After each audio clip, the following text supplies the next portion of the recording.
Cette lutte de l'Ipada, ce n'est pas de ma force que je le fais. Donc, je veux que vous compreniez certaines choses.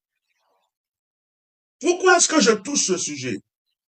Après ma sortie de la vidéo où j'ai donné des conseils aux enfants de l'Ipada, pour dire que Dieu m'a montré qu'il y a une multitude de femmes maçons qui cherchent à rentrer dans cette église pour l'affaiblir par de belles paroles.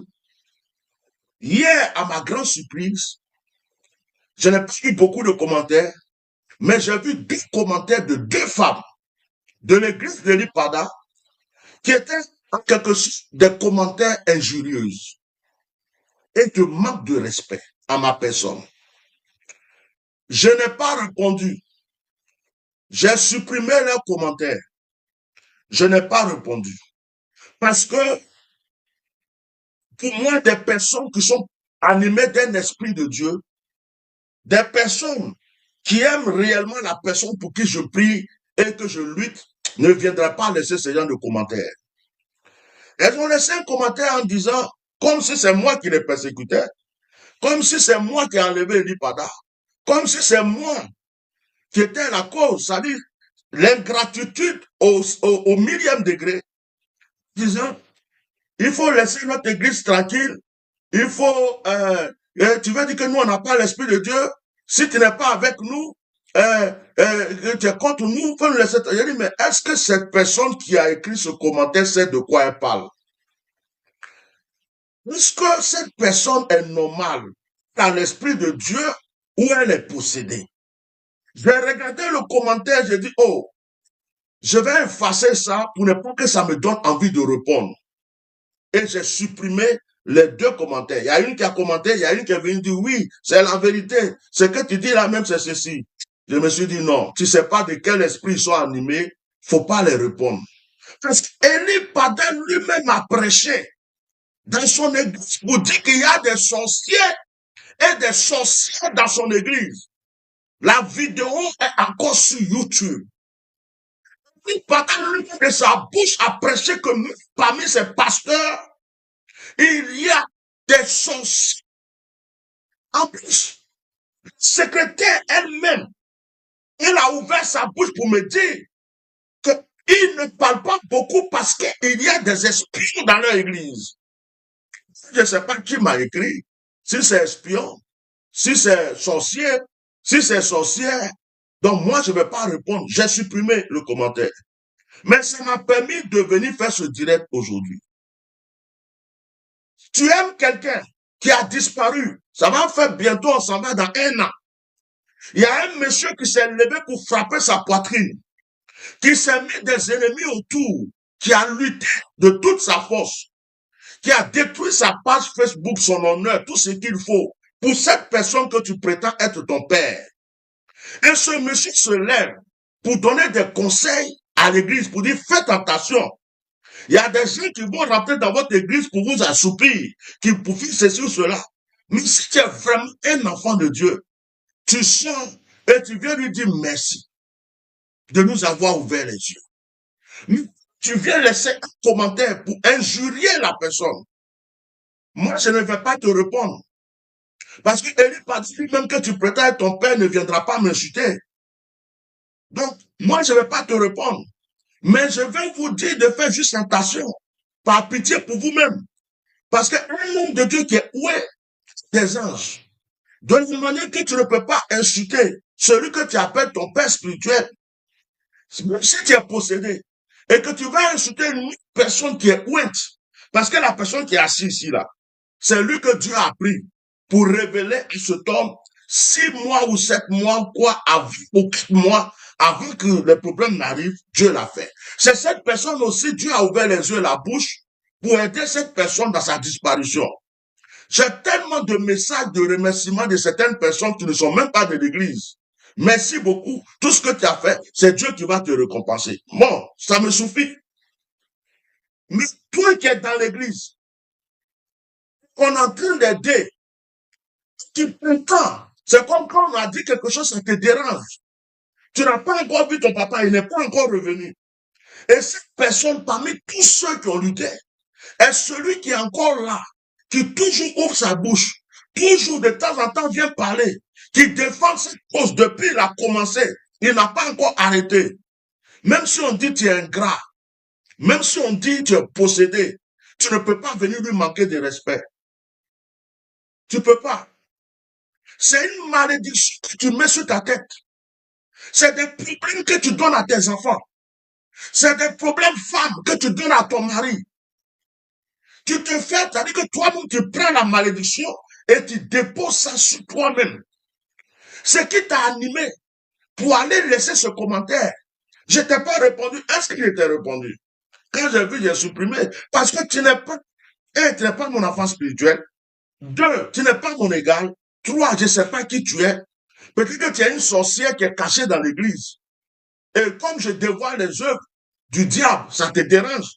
Parce que si je continue de dévoiler, tu ne pourras pas faire ton travail de sorcellerie. Alors, ce qui fait que tu es obligé de venir peut-être m'insulter, me disant d'arrêter. Parce que ça, si tu n'es pas une sorcière, si tu n'es pas possédé, si ce n'est pas les esprits du diable qui t'animent, tu ne peux pas être contre un message qui vient prévenir une église. Pour dire à cette église, faites attention, les gens font ceci, les gens font cela. Toi, tu es de l'église. Tu dis que tu as l'esprit de cette église. Le Saint-Esprit est sur toi. Tu as déjà entendu Élie Pada dire qu'il y a des sorciers dans son église, que les gens sont contre lui. Et puis tu viens, au lieu de remercier le monsieur, toi tu viens l'attaquer. On va aller dans la Bible. Acte le chapitre 16. Acte le chapitre 16.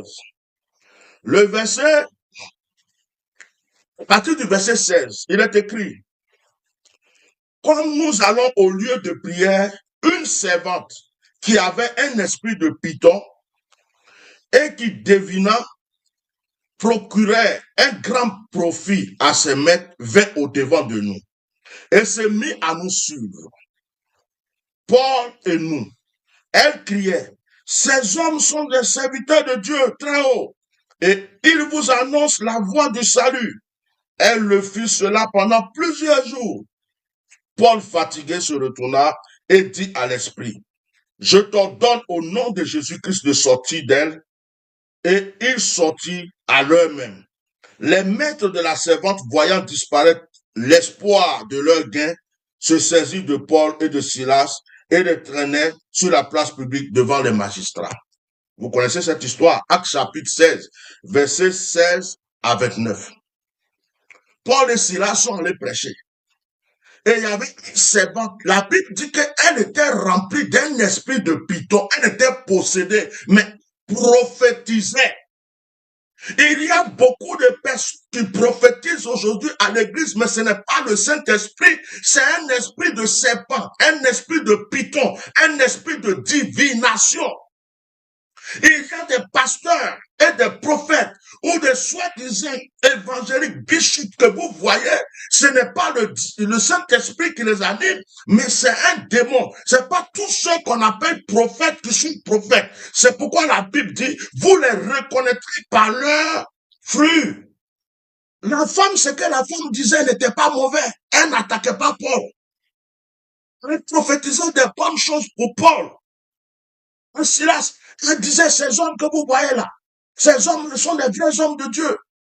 Ils viennent de Dieu. Ce qu'ils disent qu'ils savaient de Dieu, c'était la prophétie que la femme donnait. Normalement, on ne doit pas chasser un démon dans la vie de quelqu'un qui prophétise. Dans une église, une personne se lève pour prophétiser. Je suis un homme de Dieu. Oh, celui-là est mon serviteur. C'est moi qui l'ai oué. C'est un puissant homme de Dieu, croyez en lui. Et puis le pasteur va se lever pour chasser le démon dans la vie de la personne là qui attend de prophétiser. Non. Mais l'apôtre Paul a vu que l'esprit qui animait cette femme pour prophétiser n'était pas l'esprit de Dieu, c'était l'esprit du python. C'est le python qui prophétisait, qui disait des prophéties comme si c'est l'esprit de Dieu qui parlait. Et Paul a chassé l'esprit. Et ceux à qui il profitait n'étaient pas contents. Ils les ont attrapés pour les envoyer sur la place publique. Donc, devant les œuvres du diable, ceux du diable ne sont pas contents. Donc, devant les œuvres sataniques, ceux qui sont sataniques ne sont pas contents. on dévoile les œuvres de la franc-maçonnerie, ceux qui sont francs-maçons ne sont pas contents. C'est toujours comme ça. Parce que tu es en train de détruire. Quand j'ai commencé à défendre la cause de l'IPADA et que j'attaquais certaines églises, beaucoup de pasteurs m'ont pris comme leur ennemi parce que c'est comme si je les empêchais de manger. C'est comme si j'étais en train de les empêcher maintenant. C'est-à-dire que leur argent, là, ça va diminuer. Il y a des fidèles qui vont avoir les yeux ouverts, vont quitter leurs églises. Donc, quand je prêchais pour dire que beaucoup sont dans le fétichisme, le mysticisme, ils sont des francs-maçons. Ah, la plupart qui sont dedans, là, ça les a pas plu. Certains même envoyaient les enfants pour m'attaquer, pour m'insulter, pour plein de choses, parce qu'ils ont vu que ce que je disais là, c'est comme s'ils veulent les empêcher de manger. On a révélé pour Elipada en disant qu'il y avait un camp de pasteurs qui mangeaient avec certains pouvoirs et que c'est eux qui causent les problèmes à Elipada. Vous avez vu que ces personnes n'étaient pas contentes parce qu'ils prennent des enveloppes là-bas, là-haut, pour pouvoir faire du mal à leur prochain. Le pasteur David Aimé qui est en prison, ce sont des pasteurs qui l'ont mis en prison. C'est pas le gouvernement. Ce sont des pasteurs qui l'ont mis en prison. David Aimé. Et que tu révèles ça, ça ne plaît pas à ces pasteurs. Vous me suivez? Il y a des gens qui ne sont pas Bishop Mercedes qui ont vu ce que je suis en train de voir, qui m'envoient des messages sur mon WhatsApp, je peux vous le montrer. Vous me suivez? Je n'ai rien contre cette personne. Tout le monde peut faire des erreurs. Mais c'est un signe que Dieu donne pour ouvrir les yeux, pour dire tentation, n'importe qui peut venir dans votre église. Les qui prophétisaient ici, elles ne disent pas, ces gens sont du diable, elles n'attaquaient pas Paul. Mais elle disait de bonnes choses, mais Paul a chassé l'esprit du python. Est-ce que vous savez que il y a des gens qui sont possédés, quand ils rentrent dans une église, ils libèrent des esprits, ils mettent des serpents dans les gens, ils mettent des scorpions dans les gens, ils possèdent les gens. Et puis certains vont venir laisser commentaires. Qu'est-ce que tu as contre notre église? Hein? Si tu n'es pas avec nous, tu es contre nous. Hein? Toujours église, toujours mais toi qui as laissé ce commentaire-là, peut-être que Dieu ne t'aime pas. Peut-être que tu es sorcière. Ou peut-être que ton temps est presque fini. Je m'appelle Bishop Melchizedek Atia Normal. Je te donne un conseil. Inbox, demande-moi pardon, que ça sorte de ma tête. Sinon, tu vas comprendre que chaque homme de Dieu a ses anges. Et les miens là, ce sont des anges qui n'aiment pas qu'on me fasse. Demande à des hommes de Dieu qui ont essayé. C'est pas toi, un bébé dans une personne possédée, qui va venir laisser commentaire manquer de respect. Je t'ai pas répondu. Je suis en train de faire mon direct. Tu es là-bas, tu vas écouter ce direct. Si tu es intelligent là, peut-être Satan t'a trompé. Demande pardon. Je vais te pardonner.